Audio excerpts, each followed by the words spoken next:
समांतर श्रेणी arithmetic progressions महत्वपूर्ण बिंदु है। यदि a1 और a2 a3 dot dot dot an समांतर श्रेणी में है तो a2 minus a1 equal to a3 minus a2 equal to dot dot dot मतलब an minus an minus 1 equal to d होता है। अब जहाँ पर a1 a2 a3 और an क्रमशः में क्या होते हैं? समांतर श्रेणी के प्रथम पद, द्वितीय पद और nवां पद कहलाते हैं तथा d क्या होता है? d जो होता है समांतर श्रेणी का पदांतर कहलाता है। ये तो बहुत ही इम्पोर्टेंट है समांतर श्रेणी के लिए। अब समांतर श्रेणी का मानक रूप देखेंगे तो समांतर श्रेणी का मानक रूप जो है a dash a plus D dash a plus 2d a plus 3d होता है, जहाँ पर a श्रेणी का प्रथम पद है तथा d श्रेणी का पदांतर। तो ये हमारे बेसिक फार्मूले होते हैं जब किसी प्रश्न को सॉल्व करने के लिए। ये हमारा थ्योरेटिकल फार्मूला समझ लीजिए, चाहे सामान्य तौर पर मैथमेटिकल फार्मूला। तो अब देखते हैं कि इसमें करना क्या होता है। तो तीसरे पॉइंट पर देखेंगे, यदि a1 a2 a3 और डैश डैश डैश an एक समांतर श्रेणी है जिसका क्या होता है? पदांतर d है, तो d इक्वल टू क्या होता है? a के प्लस 1 माइनस a के, जहाँ a के प्लस 1 और a के क्रमशः श्रेणी के प्लस 1 वे और के वे पद हैं। ठीक है, तो जितना भी आप देख रहे हैं समांतर श्रेणी के प्रथम पद, सेकेंड पद, थर्ड पद और श्रेणी में जितने भी k1 प्लस 1 के वे पद, ये सारी चीज़ क्या होती है? एक फार्मेलिटीज होती हैं और फार्मेलिटीज के अकॉर्डिंग हम फार्मूला को याद करना होता है। ये मतलब ये आपको ये दिखा रहा है प्रश्न की मतलब कैसे सॉल्व करते हैं किसी भी थ्योरी को। ठीक है, थ्योरेटिकल प्रश्न होता है इसमें। तो एक प्रश्न, ये तीनों जो हमने पढ़ा समांतर श्रेणी के जो गुण हैं, ये ऐसा होगा तो वैसा होगा, ऐसा होगा, तो बच्चे बहुत भ्रमित हो जाते हैं। ये चैप्टर ही बहुत ही लेबोरियस चैप्टर है और बच्चे कभी भी मतलब अभी तक मैंने जहाँ तक देखा, मैंने बहुत जगह पढ़ाया है, मेरा अनुभव है और हर समय बच्चों के बीच में रहा हूँ, तो मुझे लगता है कि ये इससे जितने भी प्रश्न आते हैं बहुत ही टैलेंटेड बच्चे कर पाते हैं जो बहुत ही समय देते हैं। तो समय नहीं देना है भैया। ये तीनों रूल को आप याद करिए और आज हम जिस तरीके से आपको बताएंगे उसी तरीके से आप टैक्सी चलाइए। श्योर है समांतर श्रेणी का हर प्रश्न आप सॉल्व करके एक विजय रथ हासिल करेंगे और मैथ में 100 में 100% लाने की कोशिश करेंगे। यहीं से तो दिक्कत होता है। ठीक है ना, तो आइए आज समांतर श्रेणी को स्टार्ट करते हैं। स्टार्टअप। तो यहाँ पर दी हुई AP के प्रथम 4 पद लिखिए, जबकि प्रथम पद A और सार्वंतर D निम्नलिखित है। ठीक है ना, तो ये प्रथम पद, अरे सॉरी, यहाँ प्रथम पद नहीं लिख सकते, ये प्रथम पद होगा। ठीक है, प्रथम पद A और सार्वंतर D निम्नलिखित है। मतलब A इक्वल टू क्या 10 होगा, मतलब 10, और D इक्वल टू 10। अब इसको सॉल्व करना होगा। A equal to -2, D equal to 0 और A equal to 4, D equal to -3 और A इक्वल टू -1 और A equal to D equal to 1/2। अब इसे सॉल्व करने का जो तरीका है, तो हम प्रथम पद, द्वितीय पद, तृतीय पद और चतुर्थ पद के अकॉर्डिंग निकालेंगे और वो भी फार्मूला के अकॉर्डिंग। बहुत ही बेसिक फार्मूले से ये समांतर और सार्वंतर निकाला जाता है। ठीक है ना, तो आइए हम देखते हैं कैसे कैसे सॉल्व करेंगे इस वीडियो के माध्यम से।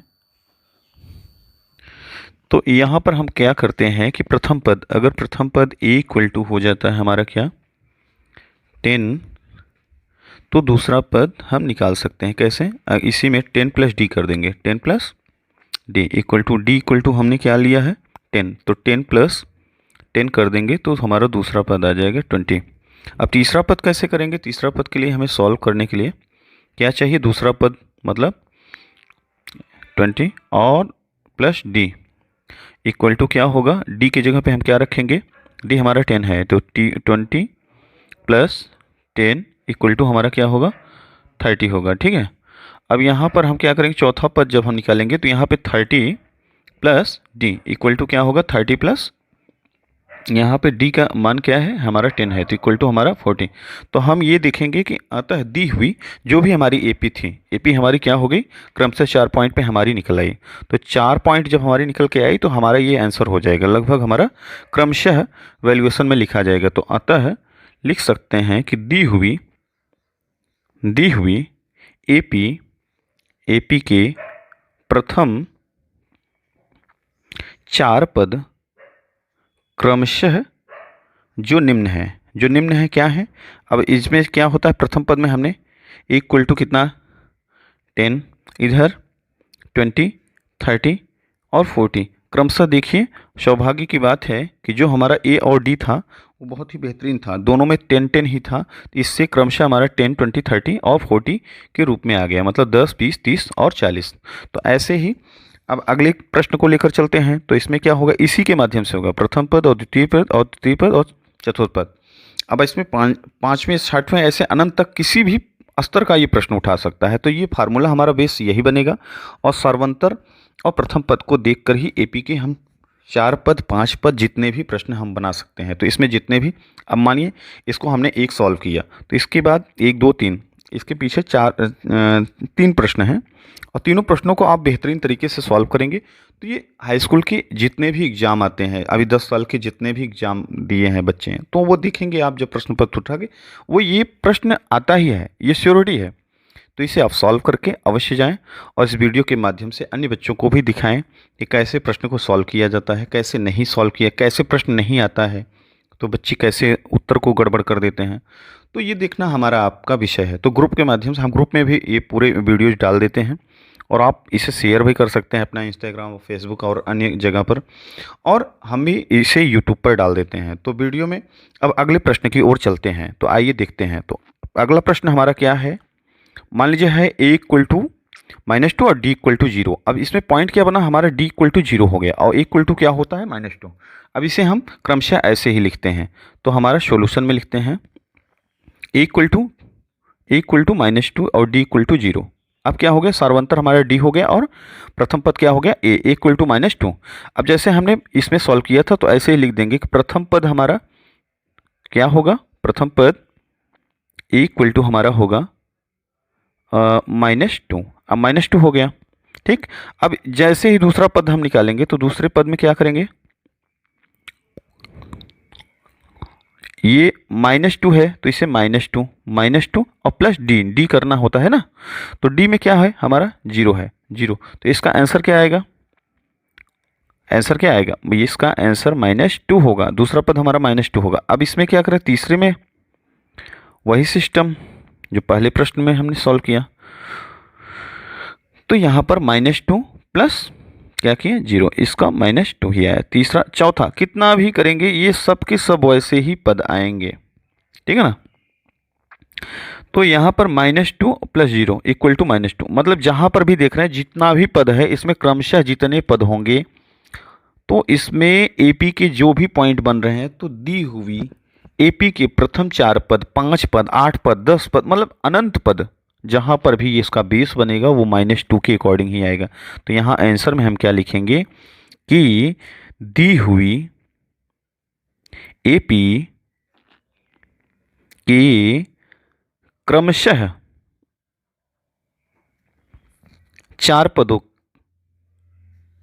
का क्रम क्या है, -2 और -2। अगर 5 बोलते 5 में भी मतलब अनंत तक -2 ही आएगा। तो ये सारे प्रश्न हैं, कैसे प्रश्न होते हैं, कब कहाँ कौन सा प्रश्न कौन सी टेक्निक लगाना पड़े ये आपके ऊपर है, आपके कॉमन सेंस के ऊपर है। तो ये वीडियो देखने के बाद ये कॉमन सेंस समझना कि कैसे प्रश्न को सॉल्व किया जाता है और समझना कैसे होता है, तो ये सब विषय है।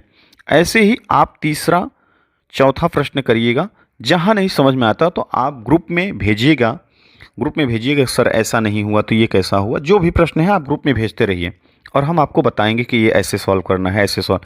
जूम ऐप पर भी हम आज शाम को लगभग 8 से 9 के बीच में हम जब ये सब मुद्दा लेकर आएंगे कि बोर्ड की एग्ज़ाम कैसे दें, इंटरमीडिएट मैथ्स से रिलेटेड जो भी देंगे तो आप उसको देखिए और उसको हमारे अंदर भी बहुत सारी कमियां हैं, तो उसको भी आप बताइए कि सर ये कैसे हो गया, अचानक से कैसे आ गया, अगर आता है तो कैसे आ जा रहा है, अगर नहीं आ रहा है तो क्यों तो हम आपको थोड़ा कुछ अच्छी नॉलेज देंगे और जिससे आपका एक बेहतरीन पॉइंट बनकर आप हाई स्कूल के एग्जाम में 100/100% ऑफ सॉल्यूशन लेकर ही पहुंचेंगे, ठीक है ना।